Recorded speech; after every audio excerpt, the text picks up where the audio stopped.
Good morning, YouTube. So we are working on the SVL 65 today, doing the 500-hour service.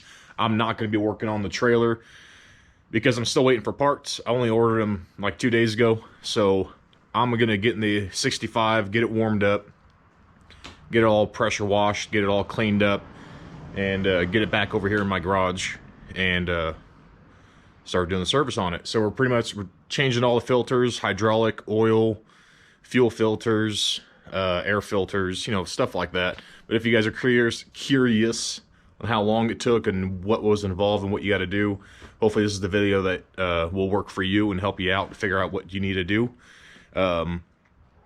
They are not the cheapest of kits for the SVL 65, especially if you get it from the dealer. I think we paid like 400 bucks for everything, but I'll be sure to show all the filter numbers on the video, of course, because you can buy all the stuff online. It's a lot cheaper, but if you need it that day, this day, today, you're always going to kind of pay out the butt for it. So it's just the way things are. But we have all Kubota filters for this service because it was convenient. Just said, need a 500-hour service, and they just gave us everything we need for it. But there's other companies online that I've seen that they have an entire kit already put together for machinery like this from, just about any tractor service kit. They have them on there. There's quite a few companies out there that do it.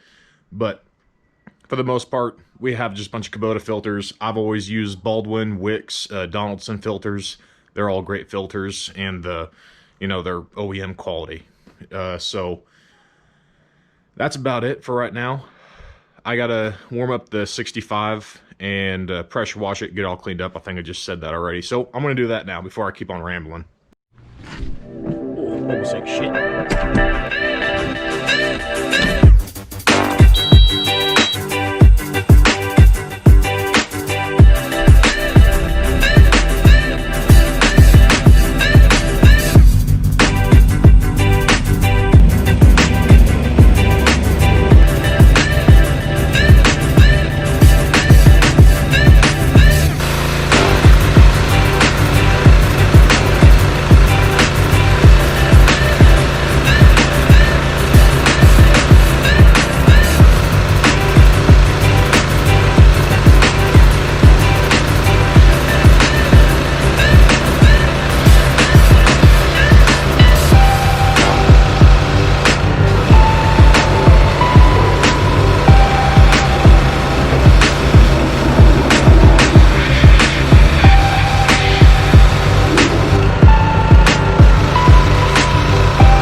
Well, my hands are frozen and I'm dirty as hell already. All right, so I got the invoice here for everything we bought for the 65. Just gonna kind of go through it with you guys, and you can use these part numbers to cross-reference if you need them. So, I don't know if you can see that. This is everything we bought. I don't even know what in the world a disc filter return is, and that was $164. And the inner, outer air filter, oil filter, fuel filter, the other fuel filter, or excuse me, the hydrostatic filter, 3 gallons of oil, and we are sitting at, after tax, $435 for all this stuff. The biggest thing is that disc filter. I don't know, I'll figure out what the heck it is. I'll let you guys know. So that's about it. I just washed, as you saw, the 65. I went and washed my face because I got drenched in mud. So I'm just gonna get that thing up on some ramps so I can get underneath it, get the bolts out below, so you can get to the oil pan. And I'll show you all that guys stuff as we go.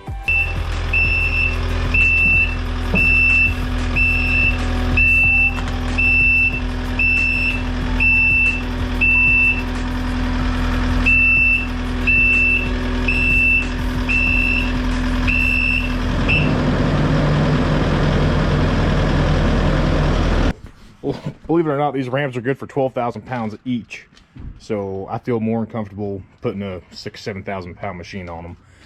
And then just leveling out the rest of the machine with the bucket. Look how much more room you got underneath here to work on now. So I gotta take out this bottom plate over here.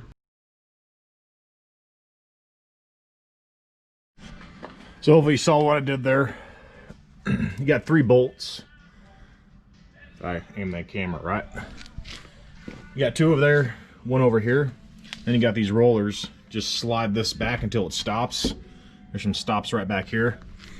And then make sure you take your hose off from this holder, and then just tilt your radiator back. And now you got lots of room to work on. You got your oil filter right there. This guy. You got your water separator for the diesel. And then you got a secondary filter. And then this filter. And then you got to lift up the cab for the hydraulic filter. But for right now, I'm just getting ready to change the oil here. I got her warmed up too, kind of taking her back and forth. Oh my God, that is so tight. Jesus. These undercarriage bolts, they're 17s. As far as I know, some of them are marred up, so they're a little bit harder to get sucking onto.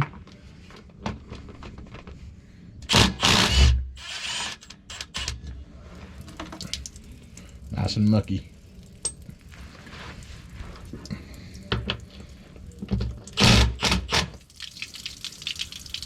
Woo, doggy.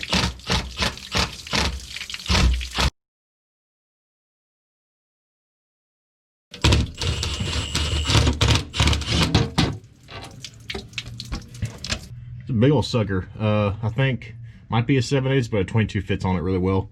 That's the biggest wrench I have with me for right now.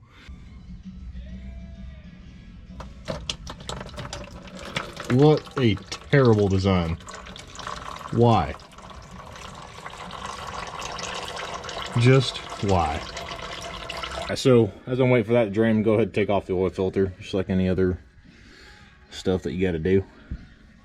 Throw a rag down in there, so hopefully there's not too much oil. It's already a mess down here. Even after trying to wash it, there's just a lot of gunk. Let's see if I can manhandle this. Nope. Tool time.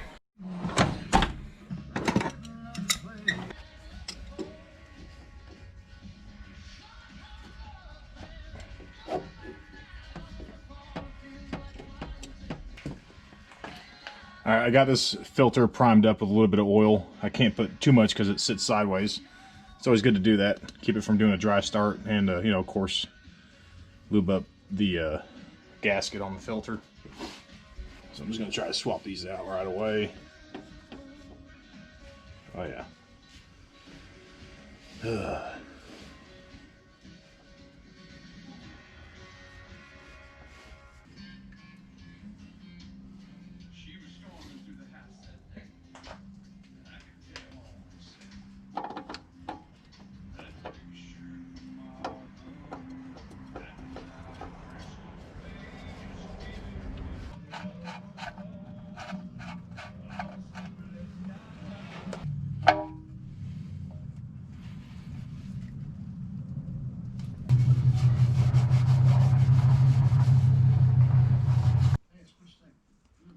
Remember one time I was helping my friend. He has a ditch witch, those little like stand behind skid steers, and oh, slow down.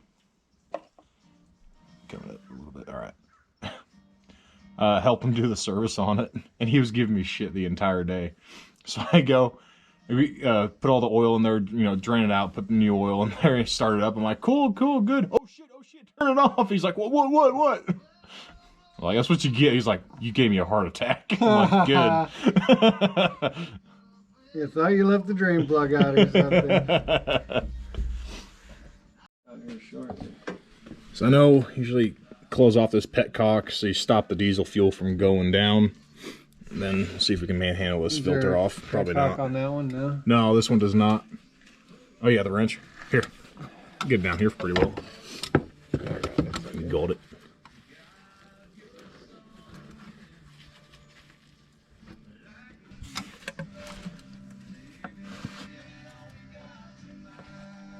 Not yet.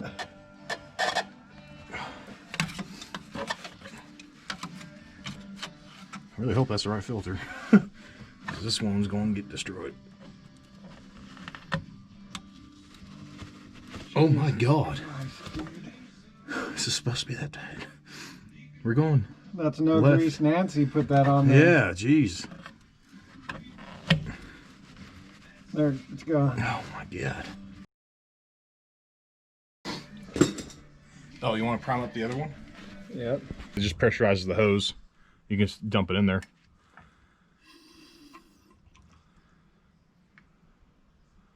Or put it down low. Put the hose down.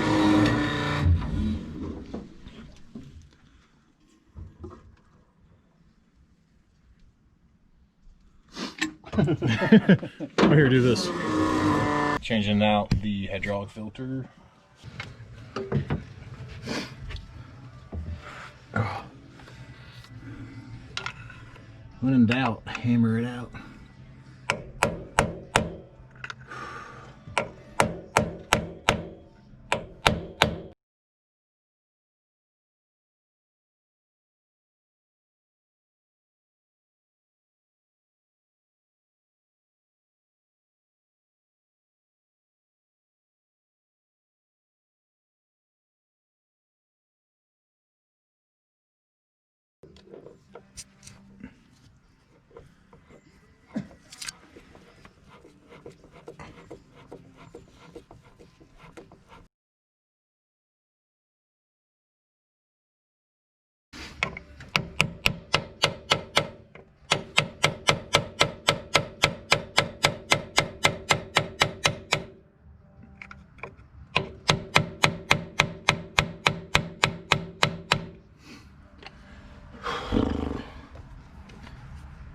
She ain't going nowhere, buddy. Yeah. Clean up my freaking mess real quick.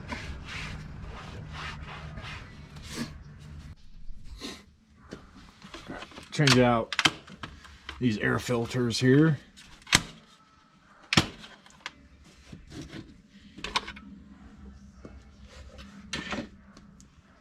There's two.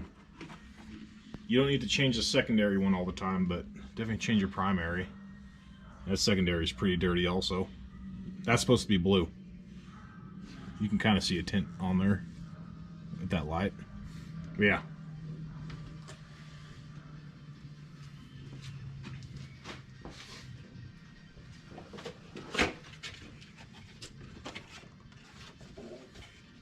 Is what a new filter is supposed to look like on the secondary. And usually I like to put just a little bit of grease on these just so it has a better seat. And usually some filter companies, they'll give you a little packet of grease that you can put over the brim of this thing. So I'm just going to do that real quick. A lot better.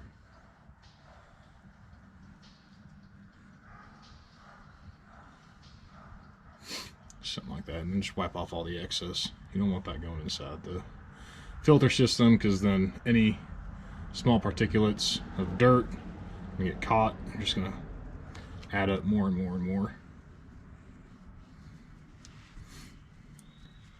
So got that right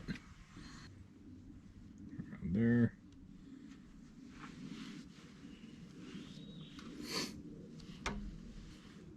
Slide that guy on there. Set in it all the way.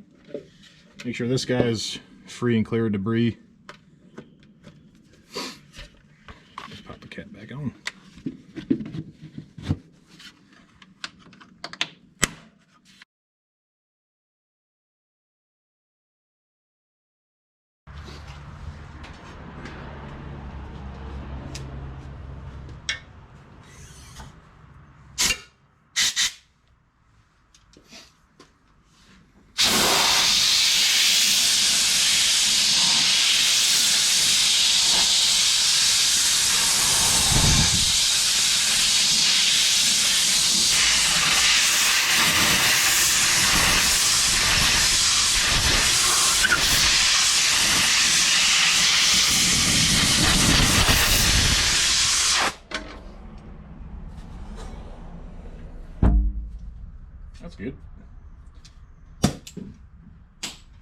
If you guys don't have one of these, what is this thing called?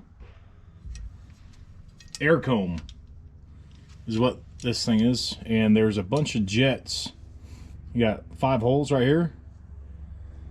Clean out radiators real easily. You can fit in between fan shrouds on your truck and blow the radiator from the engine bay out, so you're not shoving more stuff towards the engine bay. These are really, really nice to have, and you don't bend the fins on your radiator, condenser, or whatever you're trying to clean out.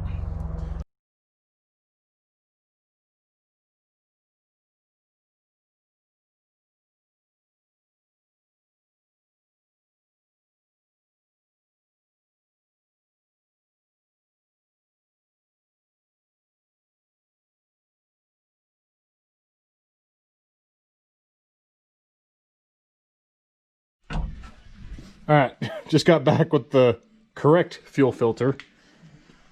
Don't let them get you at the dealer. And this is already primed up and oiled up. Look at that, fits like a glove. It's crazy when the right part number is good. Click that back on.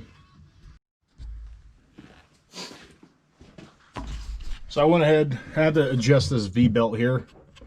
Just loosen that 14 millimeter, get a 12 millimeter, righty-tighty, lefty-loosey on the belt. It was squealing a little bit when we first started up, so got that tightened up. Always kind of want to like give that a reference, you know, kind of, I don't know, crank it to the side.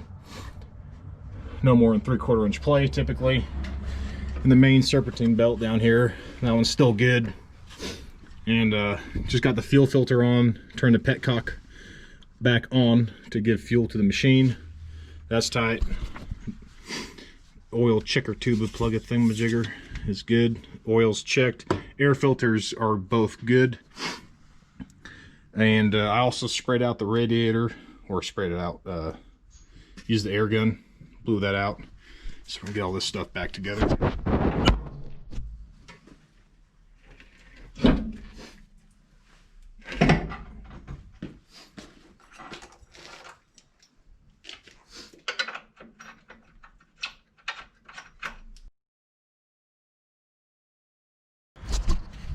And all these guys were 19s. I should have said that in the beginning.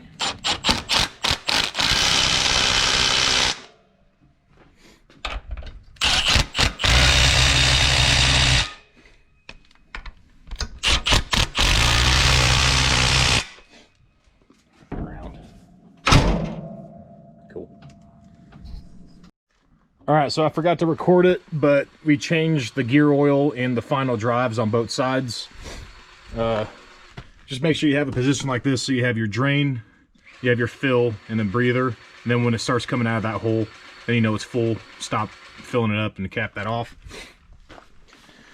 All the filters are done, and the 500-hour service is now complete. We're just greasing up all the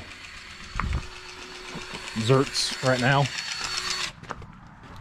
Well, George is greasing everything up. Haven't been done in a while. Taking a lot of grease. Again, clean out the radiator with the air line, cleaned out the condenser with the air hose, whatever. So everything's nice and pretty all over again. All right, so that is it for the 65, the SVL 65-2 service. Got everything done that we need to get done. Next service again, another 250 hours, or 250. I gotta look it up, but you know, changing the oil and keeping everything up to date. I always grease the zert fittings every shift. Always keep those greased. Don't over grease it, because then you just have a bunch of dirt attracted to the grease and then starts taking out pins and stuff like that. Just grease the right amount, not too much, not too little. So that's gonna be it for the video. Thanks you guys for watching. Have a good one.